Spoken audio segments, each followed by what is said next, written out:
Hey there! Let's check out some Discipline Priest gameplay in a plus 10 Theater of Pain. This is part of our educational journey on reaching 3k this season, and you'll be learning from my mistakes, my successes, other players' mistakes, some cheeses, clutch moments, and so on. Hopefully this will make it easier for you, regardless if you play this priest or even a healer at all. There are a lot of things to learn regardless if you play DPS, healer, or tank. So let's dive into it. Now do note, this was in the first week of the season launching and I was sitting at around 637 item level, with only the tank and the feral druid being close to 450. You will also see some Windwalker point of view as well here, since that is good old Flame. So right off the bat, the first part of the dungeon is Mind Soothing, the first pack over here. Flame also decides to use a Ring of Peace to make sure we don't pull any of these.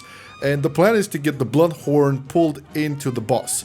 This does mean you're gonna have a lot of upfront AoE damage due to the tantrum, but also a lot of overlapping mechanics. So I shield the tank, PI the feral, and just dot everybody up. Dotting everybody up is really good because of that also helps with like sort of heal over time effects. So the tantrum occurred, we have two dispels as well here. I'm gonna use mass dispel for these, but later on you're gonna have to prioritize who you're gonna dispel and who among your party will be able to dispel themselves. It's basically on their part to be able to get rid of like stuff like curses and diseases and stuff like that. Here we're gonna have overlapping mechanics. We have the shrooms and also the tantrum. Luckily I have my mind blast up, so everything is gonna be smooth as butter. Now over here I have seen that there's two curses and I dispelled the evoker because Flame used detox on himself. Really good play. Make sure you don't overlap with these circles. Once again, tantrum comes along, it's gonna be really clutch. I had to use my evangelism over there. You can see on the weak chorus in front of me that the frontals are incoming. You can take that weak chorus pack, it's in the description. Really good, especially if you're playing a Discipline Priest. So I decided to dispel the evoker here, which was not the best idea because he sat in a shroom and he got exploded. Sometimes you just have to watch out, and in a couple of moments here the feral also dies. I think he was either overlapped with a circle or just too much in the green stuff. Regardless, we still have to maintain the remaining players, try to keep it alive as much as possible. Now I used my Desperate Prey over there and decided to dispel Flame. We're gonna have a res on the feral, use my dome here because we're slowly running out of juice, and this is a fight where you're gonna have a lot of things to dodge, a lot of things to be prepping up all the time. It's like one of the biggest threats of the dungeon. So right now I use my uppies to make sure that I get the feral up as well and also get a nice big shield on myself. Once again, two dispels, the shrooms are incoming. I decided to dispel Flame because I know I have my cooldowns ready to be able to top me off if I get into too much trouble. So it's kind of a dance here. After you do kill the Bloodhorn, you just make sure you like dodge the frontal, don't overlap with the circles, dodge the green circles, and make sure everybody understands they have to use some personals during any type of fight, especially this early on in the season and with this much low gear. Even with the evoker that we managed to kill it off. Granted, it was a little bit of a problem at some point. I've PI'd the feral once again. The frontal is coming back. Always try to shield your tank as much as possible. If you're playing the Discipline Priest, don't ever let attunement drop off of your tank. Now he's a protection warrior. Usually you don't have too much hassle with protection warriors. They're pretty strong, but you cannot be too careful with it. Alright, so we avoided a big AoE hit. The Decapitator is dead, and basically now the fight is over. It was pretty good, so we're moving on to the first major pack of this dungeon. Well, it's not that big of a pack, but it is the first mini-boss. So you basically get these conscripts pulled into the mini-boss, the Brutalizer. Now, over here, there's AoE damage to be prepping for and also a lot of dodging to do, like the Earth Crusher right here. Now, this does a big AoE damage on impact, but also leaves these circles on the ground. Plus the Whirlwind, everybody needs to get out of that. So the main play over here is pretty simple in the sense that if you have the weak card, you'll know when the big AoE hits and you will have everything ready to like prep up and have everybody healthy and doing the damage. You also have to watch out for the conscripts targeting you, especially if you're a priest. That's pretty squishy. in 10 plus keys, those hits tend to hurt sometimes, right? So same rule applies here. You keep your shield on your tank as much as possible, and make sure you dodge the AoE. See here, I tried to like power Radiance and I had to cancel it to move out of it, and then just make sure everybody has their attunements up. After you're done with this, the next one is the Breaker. And the most important thing about this bad boy is his AoE interrupting roar, which, if you can see on our player profile there, has a big icon to stop casting, because it will interrupt you. Other than that, same old Whirlwind, same old AoE, which you will prep for, you will know in advance because you're using the weak auras from the description. But once again, most important thing, like especially if you're this priest and you're prepping your ramp, is to like stop everything you do. Like here, see the little stop sign? Just don't cast anything, and then yeah, you're gonna get the big AoE hit, but you can recover pretty fast. This is kind of anti-proactive gameplay because you cannot really do anything. Usually when the big AoE cast is coming up, you are already in some sort of a middle of a cast, like Radiance or Penance, something like that. Once you're done with the Breaker, you move into the trash bag with the Arbalists, and as you can see by our player profile here, the captain needs to be interrupted, and watch out for these Arbalists because they hit for a ton. They can one-shot basically. So if you use our weak auras, you're going to be able to see if you are targeted by one of these. Once again, the link is in the description. See there, shoot, that means you're going to get hit. Our warrior used Command and Shadow, which was a really good call, because if it wasn't for that, somebody would have died here. Other than that, you just use your usual cooldowns to keep everybody up and move along to the biggest fail of my gameplay here, which is the Nevermore mini boss with the swirly swords. Now these do one shot, and especially in my item level.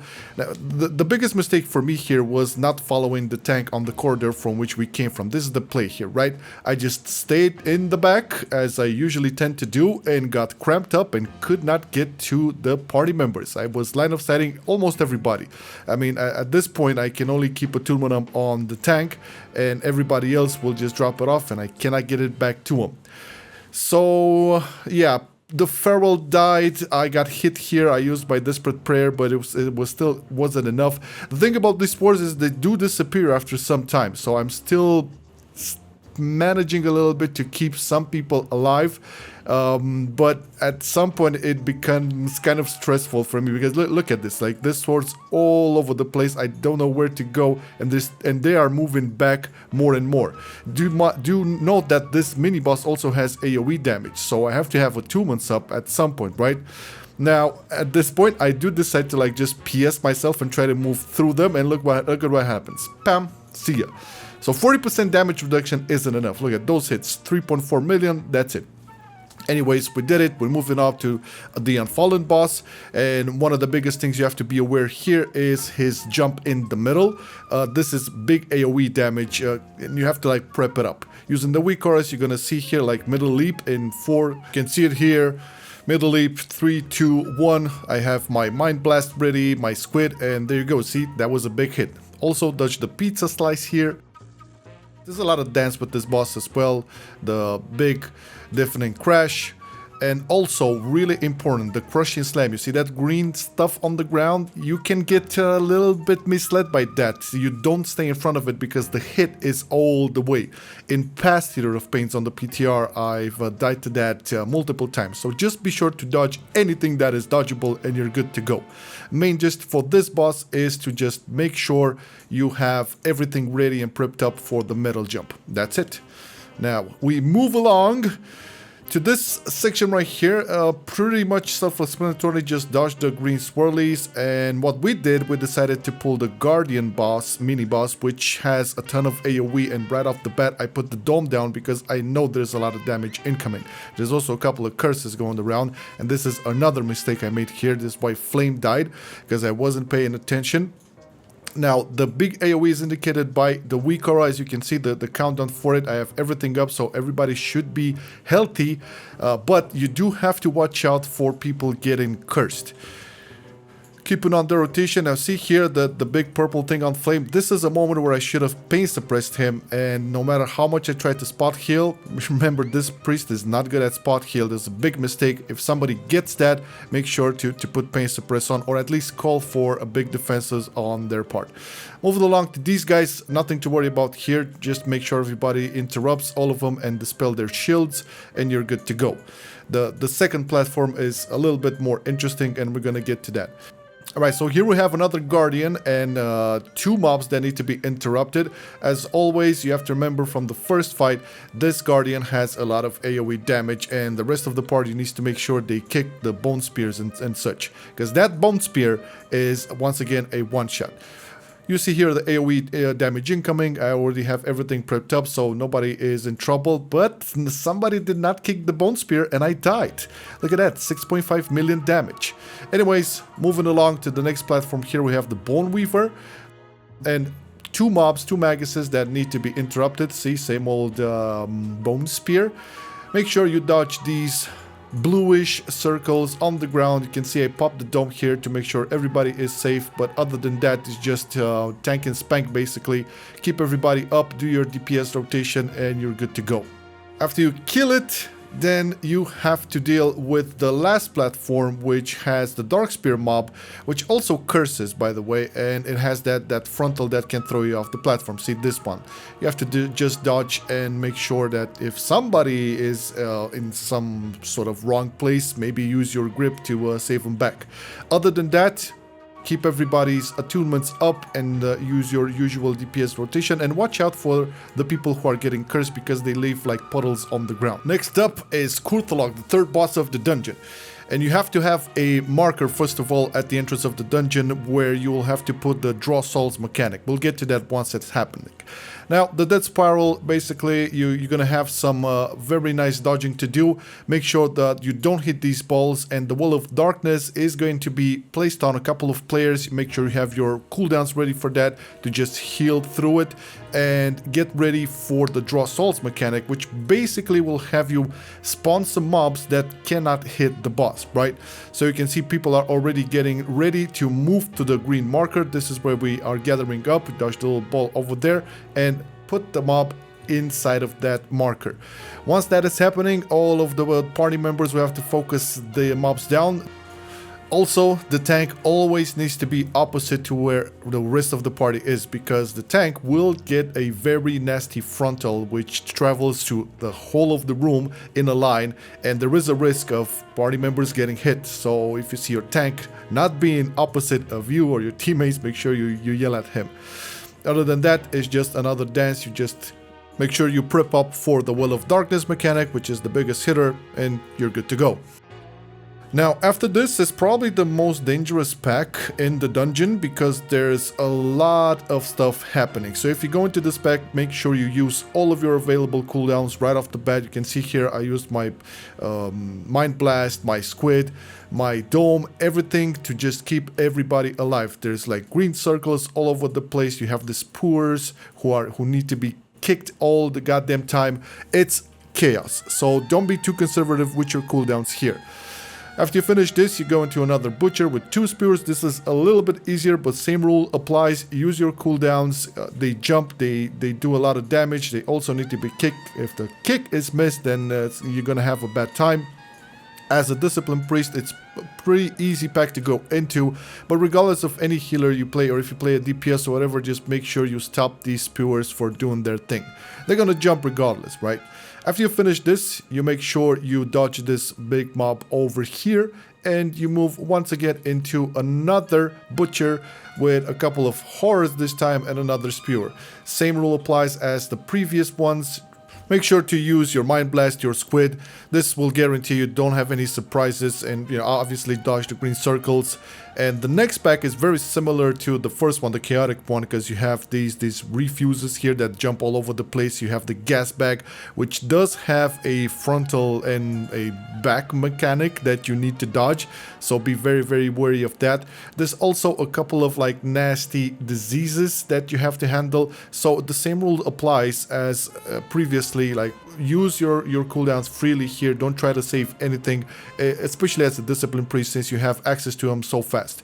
Now, the Horror and the Butcher here will be pulled into Gore Chop, and this is, I would say, an easy fight for Discipline Priest. Even with these two mobs combined, what you have to look out for is the hook mechanic. Like when you get the pull in, always make sure to look at the walls and look for the hooks. See right here? So I have everything pricked up. I got pulled in, but I see where the little small gap is between the hooks, and I go through it. This is all you have to worry about, basically. Obviously, you know, keeping attunements up and all of that. Make sure you keep your dots to as many mobs as possible, because you want that heal over time effect. And sure, penance will spread the dots, but if you have like 4 or 5 mobs, it's usually very beneficial to just, you know, manually apply them. It's really good and it helps out in the long run. So here you can see I looked at the wall, I see the gap between the hooks. I already used my cooldowns and everybody's safe. This is basically like the biggest point, because sometimes you don't know, it might be unexpected, but somebody might get caught up in the hook. So if you have cooldowns up, you might save him. Also, be sure to try to stay in the melee range for as much as possible, because these leftover mobs do jump to you if you're range, and it's kind of nasty that they leave a lot of like big hits. So if you keep them in the melee range, it's gonna be easier for your melee DPS. You just cleave them down, no problemo.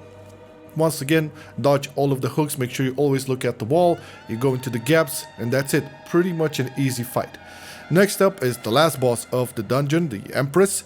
And when you start this boss fight, it's not much happening. You just make sure you have your attunement on your tank and you just smite away. There are 2 big mechanics which you need to save your cooldowns for. This is why you'll be a little bit more conservative with them. Obviously, there's the frontal beam, which is your regular frontal. It does move in a circular motion, but it's pretty easy to notice and dodge, so you shouldn't have major issues with this. The grasping rift is one of the first mechanics you have to be prepped for, right? So here I can see it's coming up. I use my radiance, I use my bind blast and my squid. Make sure to not overlap these circles. Now, the biggest mistake I did here is using my penance way too early. This kind of forced me to use Void Rift while being dragged towards the center, and it's pretty risky. Don't do that. Make sure you wait a bit and hit that penance once the cast happens. After 50%, you get another huge AoE hit, which once again you have to prep for in advance. This time I used my penance correctly, but I didn't have my squid up, so it was a little bit tricky, but we pulled it off in the end. After this, you're gonna have the little ghost mobs that will charge through the room, so you have to make sure to dodge those. It can happen during another mechanic, so they do overlap. Like here we have the frontal and also these mobs charging in, so make sure to like dodge the frontals and dodge the mobs. If you get hit by one of those mobs, you're pretty much one shot. And this is basically it. There's if you manage to do this, it's pretty much GG. Obviously, you have to like dodge all of the big blue circles. Another grasping rift is incoming. I prepped everybody up. This is the part where we use everything: commanding shout, dome. I have all of my cooldowns up. I could have used uppies, but I was pretty confident in everything that we had used so far. And as you can see, apart from a couple of attunements dropping off, everybody is safe. If you survive that part, then the dungeon and this boss specifically, they're pretty much done. And you know, that's GG. So hopefully you've learned something from this. You've learned from my mistakes, you learned from the player mistakes, understood how this dungeon goes and what needs to be kicked, what needs to be dodged, when you need to save your cooldowns, how to address a couple of these things. Let me know in the comments if it was helpful, or if you have any other tips or other plays you had experienced. I'm really curious to know, and we can make this like a really cool series. And if you enjoyed like the player profile or the week chorus, make sure to check the description as well. Even more, click on this video and see what all of the setup is required for our MO player. Click it.